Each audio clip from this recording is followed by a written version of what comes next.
আমি জাপানে একটি বর্ধিত অবকাশে ভ্রমণ থেকে অনিচ্ছাকৃতভাবে দেশে ফিরে এসেছি।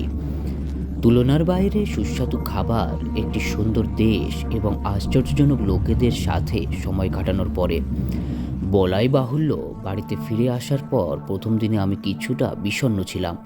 আমি সোজা আমার বেডরুমে গিয়েছিলাম এবং অন্য কিছু করার আগেই বেরিয়ে গিয়েছিলাম। বরং আমার আর কিছুই করার শক্তি ছিল না। সম্ভবত সেই কারণেই আমি সূক্ষ্ম ইঙ্গিতগুলি লক্ষ্য করতে ব্যর্থ হই যে আমার বাড়ি আমাকে ছাড়া একা একই ছিল না যতটা আমি বিশ্বাস করি। ঘণ্টাখানেক পরে আমি মাঝরাতে ঘুম থেকে উঠলাম বিকট শব্দে এবং মেঝের বোর্ডের কম্পনের শব্দে। বোধগম্যভাবে বিভ্রান্ত হয়ে আমি বিছানা থেকে নামলাম এবং হলওয়েতে প্রবেশ করলাম, যা বাসার ঘর এবং রান্নাঘর উভয়ের সাথেই সংযুক্ত ছিল।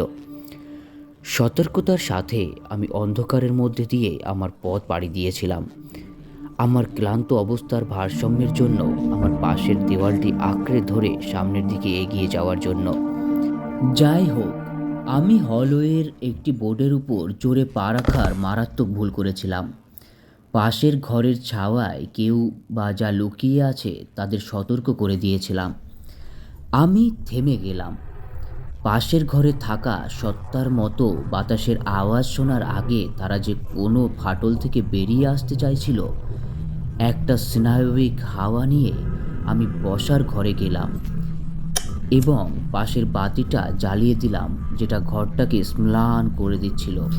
চারপাশে তাকিয়ে আমি একটিও কিছু খুঁজে পেলাম না, বরং আমার আসবাবপত্র কিছুটা বিরক্ত ছিল।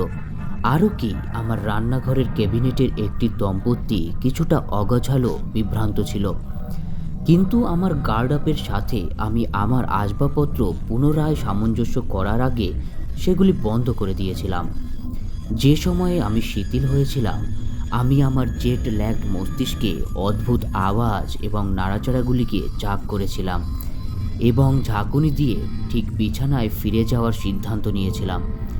আমি আশা করি গল্পটি সেখানেই শেষ হয়ে যেত, তবে আমি এতটা ভাগ্যবান ছিলাম না। আমার ঘরের হলওয়েতে প্রবেশ করার আগে আমি দেখলাম যে পালঙ্কের ওপরে বায়ু চলাচলের বড় ধাতব আবরণটি নেই। এটির দিকে তাকাতে গিয়ে আমার অস্তিত্বের জন্য ঘৃণাতে ভরা আঁকাবাঁকা মুখটি সামনে ভেসে ওঠার আগে আমি বিড়বিড় করলাম, চমকে উঠলাম, আমি মাটিতে পড়ে গেলাম এবং আমি হামাগুড়ি দিতে লাগলাম, কারণ আমি শুনলাম লোকটি সোফায় নেমে যাওয়ার সাথে সাথে অসংলগ্নভাবে চিৎকার করতে শুরু করেছে। আমি ভয়ে ভয়ে দেখেছিলাম যে তার র্যাগেডি হুডি এবং ভারী দাগযুক্ত জিন্সের নিচে তার জয়েন্টগুলি ফাটল। সে আমার দিকে তাকিয়ে থাকলো, এখন চুপচাপ। পিছনের পকেট থেকে একটা ছুরি বের করে সে আমার দিকে ইশারা করলো। আমার বাড়ি, এখন এটা আমার বাড়ি, আমার বাড়ি, যেটা ছেড়ে দে, এটা আমার। সে আমার দিকে অভিযুক্ত হিসাবে একটি অস্পষ্ট কণ্ঠে চিৎকার শুরু করলো। আমি তাড়াহুড়ো করে আমার রুমে গেলাম এবং আমার পিছনের দরজাটা ধাক্কা দিয়ে লক করে দিয়েছিলাম যখন সে দরজায় তার চাকু মারতে শুরু করেছিল। আমি পুলিশকে ডেকেছিলাম এবং কান্নাকাটি করেছিলাম যখন আমি তাদের বলেছিলাম কি ঘটেছে।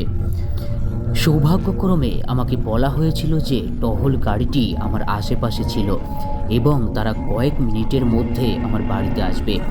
আমি ফোনে থাকলাম এবং একটি বেসবল ব্যাট তুলে নিলাম।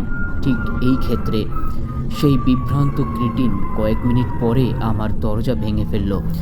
পুলিশ আসে এবং দ্রুত কিন্তু হিংসাত্মক লড়াইয়ের পর তারা অনুপ্রবেশকারীকে দমন করতে সক্ষম হয়। টহল গাড়ির পিছনের সিটে তাকে লক করার পরে পুলিশ আমার বাড়িতে তদন্ত করে দেখেছিল যে লোকটি দৃশ্যত আমি যাওয়ার সময় সেখানে বাস করছিল। তবে শুধু তাই নয়, স্পষ্টতই সে কয়েক মাস ধরে আমাকে লক্ষ্য না করেই আমার বাড়িতে থাকতো। পুলিশের ভাষ্যমতে তারা পালঙ্কের নিচে কাগজের ঠাসা পেল, যেটিতে অসংলগ্ন ধাক্কাধাক্কি ছাড়া আর কিছুই ছিল না।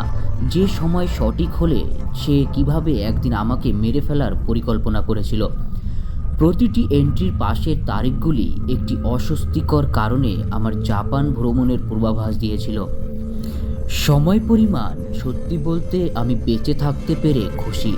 এবং স্বস্তি পেয়েছি যে পরিস্থিতি এত দ্রুত সমাধান করা গিয়েছে। কিন্তু তবুও আমি সেই ছোট্ট ঘটনার পরে আমার বাড়ির তালাগুলি 3বার চেক করে বিষয়টি নিশ্চিত করি।